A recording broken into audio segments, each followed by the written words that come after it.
Estou falando do meu caso. Um juiz, em primeira instância, na primeira vara civil lá de Santana, um juiz aceitou uma ação de despejo sem procuração. Não existia procuração, existia um subestabelecimento. Subestabelecimento outorgado por quem? Por um administrador de empresas. Para representar os interesses de quem? De um indivíduo. Que indivíduo? O indivíduo que já estava morto. A ação foi distribuída em nome de uma pessoa física. A pessoa física já tinha morrido. Daí começou tudo. Quer dizer, a ação deveria ter sido distribuída através de uma procuração, de um espólio. Aí, posteriormente, descobre-se também que o espólio não existe, ou seja, uma mentira, ela gerou, como os processos ainda estão em andamento e tem processo ainda no Supremo Tribunal, etc., ninguém lê e tal. São 10 anos de trabalho, de perda de saúde, perda de bens, perda de paz. Isso porque eu advogo em causa própria, né? As pessoas são declaradas miseráveis, são caçadas, uma coisa que não existe, né? Por exemplo, algo que tem muito interessante nesse código, nessa reforma, é a questão da fiança, né? Só para fazer um parênteses, que evidentemente que eu tenho interesse também nesse novo código, não só o interesse público, mas interesse privado também, interesse pessoal. Sabe, algumas coisas aqui, alguma pessoa muito inteligente, muito humana, que colocou a mão nesse código, ele pegou algumas controvérsias jurisprudenciais e ele simplesmente inseriu aqui para dar um ponto final em certas coisas, como, por exemplo, essa questão de fiança, sabe? Quer dizer, cada um fala uma coisa, sabe? Dependendo do tribunal, se fala uma coisa. Isso é nulidade. Isso é nulidade. Quer dizer, jurisprudência para quem? Né? Então, para cada pessoa, uma jurisprudência. Capítulo 5º aqui, o capítulo mais importante do Código de Processo Civil, na minha opinião. A suspensão do processo, 288... Suspende-se o processo, inciso 5º, quando a sentença, a letra A. Bem, tem que ter aqui um parágrafo que obrigue o juiz a suspender o processo, no caso de o julgamento depender de declaração de existência ou inexistência em outra causa. Ele tem que ser obrigado, porque eles simplesmente não fazem isso, e o que há de sentenças contraditórias é desumano. É desumano. Bem, artigo 320, a citação.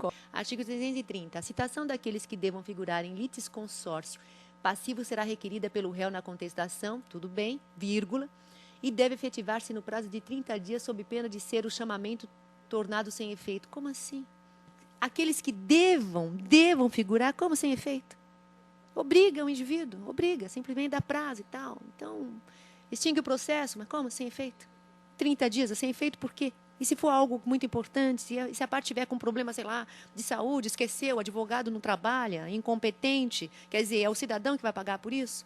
Muito bem, 322. O juiz ou o relator, considerando a relevância da matéria, a especificidade do tema objeto da demanda ou a repercussão social da controvérsia, poderá, de ofício ou a requerimento das partes, solicitar ou admitir a manifestação de pessoa natural ou jurídica ou órgão ou entidade especializada com representatividade adequada no prazo de 15 dias da sua intimação. Bem, o juiz não poderá, o juiz deverá solicitar e admitir.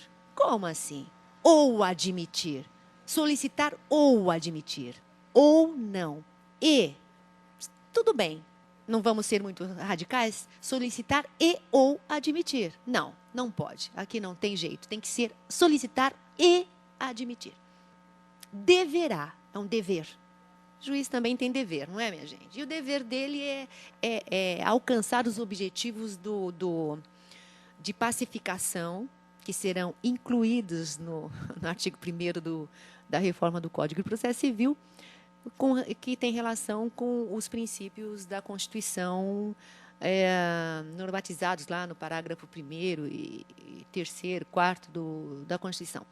322, parágrafo único, a intervenção de que trata o caput não importa alteração de competência nem autoriza a interpretação de recursos.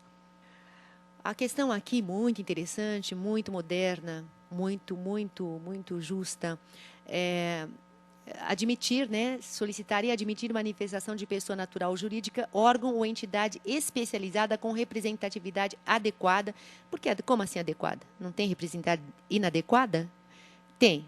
Representatividade inadequada, por exemplo, a representatividade da OAB, né? É uma representatividade bastante inadequada. Por exemplo, órgão ou entidade especial com representatividade no prazo de 15 dias.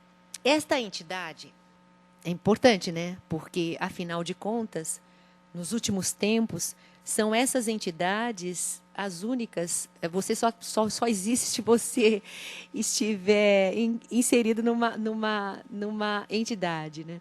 Então, se você for uma pessoa independente, você não existe, você é invisível, né? Agora, se você estiver dentro de uma entidade, você pode fazer algum esforço de democratização. Você pode, sei lá, acampar em frente ao parlamento, sabe? Essas coisas assim, fazer uma passeata na Avenida Paulista, como os índios, né? De repente, julgar um prefeito em praça pública, se você é uma entidade. Se você é sozinha, ou sozinho, você não é ninguém. Você é apenas, digamos, um átomo dentro desse universo mercadológico no qual está incluído o Estado de Direito. Então, aqui seria muito interessante que colocasse um parágrafo, um artigo, ou uma nova redação, que essas entidades pudessem se manifestar. Elas pudessem se manifestar no processo. Seria muito interessante, seria uma maneira de democratizar o processo. Bem, artigo 323. Se a petição inicial preencher os requisitos essenciais e não for o caso de improcedência liminar do pedido, o juiz designará audiência de conciliação com antecedência mínima de 30 dias. Como é que é? Muito bem. Parágrafo 1º. O conciliador ou mediador, onde houver, atuará necessariamente na audiência de conciliação, observando o previsto nos artigos 144 e 145, bem como as disposições da Lei de Organização Judiciária. Não, espera um pouquinho. Não tem conciliador, não, nem mediador. Isso não existe. O conciliador, os conciliadores, eles são cargos geralmente políticos, são indicações, é impressionante, são pessoas que não têm absolutamente nenhum conhecimento jurídico, ou se têm conhecimento jurídico, agem como alguns juízes, não leem absolutamente nada, não há debates na conciliação, simplesmente tem conciliação, não tem e vai embora. Não lê o processo, não sabe do que se trata, espera um pouquinho. O juiz não tem, tem que excluir simplesmente esse parágrafo 1º, sabe? A audiência de conciliação tem que ser feita por um juiz togado, responsável, pacificador. Ou então tira esse nome, sabe? Como conciliador. Indivíduos que não têm conhecimento de lei, não pode. Poderá haver mais de uma sessão destinada a tal. Isso aqui não importa. Parágrafo 6º. Não comparecimento injustificado do autor ou do réu é considerado ato atentatório à dignidade da justiça e será sancionado com multa de até 2% do valor da causa ou da vantagem econômica objetivada, revertida em favor da União ou do Estado. Um absurdo, não é? O não comparecimento injustificado do autor, quer dizer, eu sou obrigada a ir à audiência? Não, não sou. Há um outro artigo, que agora não lembro qual, vai dizer que a parte poderá dizer que não vai comparecer e pronto. Eu não sou obrigada a comparecer numa conciliação. Se eu tenho certeza de que eu estou agindo corretamente, com a verdade e buscando os interesses do meu cliente, eu não sou obrigada a conciliar. Certo? Agora, não compareço e é ato atentatório à dignidade da justiça? E quem falou que judiciária é justiça? E quem falou que justiça tem dignidade? Justiça é a própria dignidade. A justiça é a própria verdade, porque é digna, antes de mais nada. Não vamos confundir justiça com judiciário. O não comparecimento injustificado, o autor não tem que justificar. Não vou porque não vou e acabou. Que história é essa? Agora, vem o patrimônio, né? Vem a questão, vem a ameaça patrimonial. e será sancionado com multa de até 2% do valor da causa ou da vantagem econômica objetivada. Isso é pacificar? Isso é querer resolver? Por que fazer isso com as pessoas? Por que tirar dinheiro das pessoas? E sob um argumento tão ridículo. E lá vem outra questão patrimonial. O judiciário, pelo jeito... Olha aqui, artigo 326, parágrafo 1º. O pedido contraposto, que até hoje é chamado de contestação, que é muito mais adequado, observará o regime idêntico de despesas àquele formulado na petição inicial. Quer dizer, cada vez que eu for contrapor um pedido, eu vou ter que pagar custas novamente. Quer dizer, porque é no mesmo processo, minha gente. Ninguém vai atravessar a rua, como no caso do recurso, que para atravessar do Fórum João Mendes, atravessar a rua, eles cobram R$25. Para que pagar? Parágrafo 2º. A desistência da ação ou a ocorrência de causa extintiva não obsta ao prosseguimento do processo quanto ao pedido contraposto. Por que não? Por que não? Para quem instigar a briga? Não está satisfeito? Você que entrou com um pedido, tal, entra com uma outra ação, mas extingue isso. Se você não entrasse com a ação, ele não entraria com um pedido contraposto. Para que fazer isso? Por que instigar o litígio, a briga das pessoas? O objetivo do processo civil, dizem os doutos, não é a pacificação. Vamos à pacificação. Muito bem. Incumbe ao réu, antes de discutir o mérito, alegar, inciso 13º, indevida concessão do benefício da gratuidade de justiça. Que é isso, minha gente? Novamente dinheiro.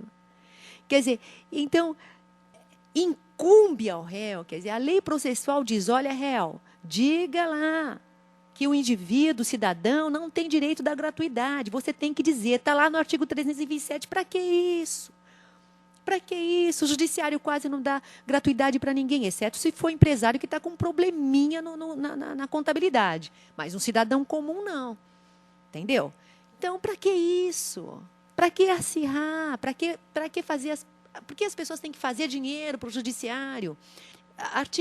Parágrafo 4º. Excetuada a convenção arbitral e a incompetência relativa, o juiz conhecerá de ofício das matérias enumeradas nesse artigo. Como conhecerá? O juiz está obrigado a conhecer. Por que eu falo está obrigado? É obrigado, deve conhecer, porque eles simplesmente não conhecem e ponto. Antes, a primeira coisa que um juiz fazia, quando pegava uma petição inicial, era ler. E aí, se tinha problemas preliminares, ele simplesmente mandava explicar e mandava ao lixo. Alguns ainda continuam fazendo isso, ainda bem, senão os advogados estariam morrendo de fome. Embora estejam, a maioria, né? E uma outra coisa que o juiz deve fazer quando pegar uma contestação, verificar se ele cumpriu, não cumpriu, joga fora da sentença e vamos parar com essa briga, sabe? Então, ele está obrigado a conhecer, sabe? Está obrigado, sabe? Deu entrada, está obrigado. Não tem tempo, sei lá, leva para o banheiro, leva para a sauna, pega um tempinho lá enquanto está jogando carta com os amigos, no clube, enquanto no intervalo do tênis, lá à tarde. Ou então, naqueles dias em que nas faculdades, sabe, não tem aula, né? Vai lá e leia. Artigo 328. Alegando o réu na consideração ser parte ilegítima ou não ser o responsável pelo prejuízo invocado na inicial, o juiz facultará ao autor em 15 dias a emenda da inicial para... Por que isso? Quer dizer, o réu vem, contesta a ação, diz que é parte ilegítima. Aí o juiz fala para o autor, olha, corrija seu vício. Não. Depois da contestação, diz o Código atual, não pode alegar mais nada. Não tem que corrigir vício nenhum. O juiz não tem que advogar. O juiz tem que decidir. O negócio dele não é advogar. Ele não tem que instigar a parte a fazer nada. Ele tem que cumprir a lei. Ponto final. Muito bem, artigo 329, inciso 3º. É difícil de fazer até uma análise. Depois da contestação, só é lícito ao réu deduzir novas alegações quando? Contradizendo o 330, contradizendo o 328. Mas eles vão querer justificar a questão do juiz advogar no 328. Depois da contestação, só é lícito ao réu deduzir novas alegações quando? Relativas ao direito ou fato superveniente, ou seja, após a distribuição,